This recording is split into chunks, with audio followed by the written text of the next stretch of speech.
নাটোরের নবাব সিরাজউদ্দৌলা কলেজের একমাত্র ছাত্র হোস্টেলটি দীর্ঘদিন ধরে পরিত্যক্ত অবস্থায় পড়ে আছে। এতে অতিরিক্ত খরচ বহন করতে হিমশিম খাচ্ছেন শহরের বাইরে থেকে আসা শিক্ষার্থীরা। সমস্যা সমাধানে নতুন দ্রুত হোস্টেল নির্মাণের দাবি ছাত্রদের। এদিকে কলেজ কর্তৃপক্ষ বলছে, সংকট নিরসনে প্রশাসন ও শিক্ষা মন্ত্রণালয়ের হস্তক্ষেপ চেয়ে চিঠি পাঠানো হয়েছে। নাটোরের নবাব সিরাজউদ্দৌলা কলেজে 13টি বিষয়ে অনার্স, 10 বিষয়ে মাস্টার্সের প্রায় 14,000 শিক্ষার্থী রয়েছে। প্রতিষ্ঠানের একমাত্র ছাত্রদের হোস্টেল 2015 সালে ভূমিকম্পে ক্ষতিগ্রস্ত হওয়ার পর বসবাসের অনুপযোগী ঘোষণা করে কলেজ কর্তৃপক্ষ।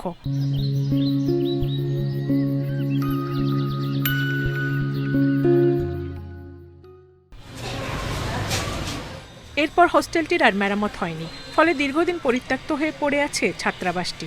এতে ভাড়া বাসায় কিংবা বেসরকারি ছাত্রাবাসে থেকে পড়াশোনার খরচ বহনে হিমশিম খাচ্ছে জেলার বাইরে থেকে আসা দরিদ্র শিক্ষার্থী ও তাদের পরিবার।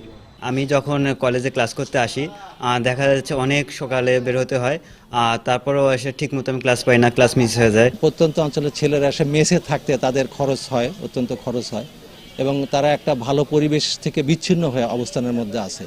কলেজ কর্তৃপক্ষ ও প্রশাসক একাধিকবার আশ্বাস দিলেও কোনো সমাধান হয়নি।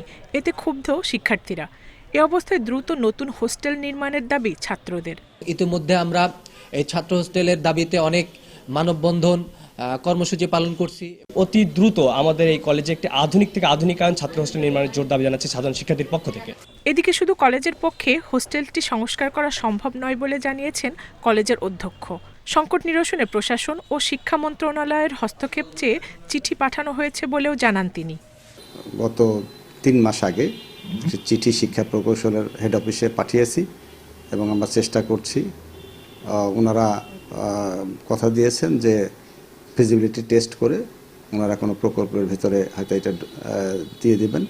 1956 সালে প্রতিষ্ঠিত এই কলেজে 1998 সালে অনার্স কোর্স চালু করা হয়। Independent news.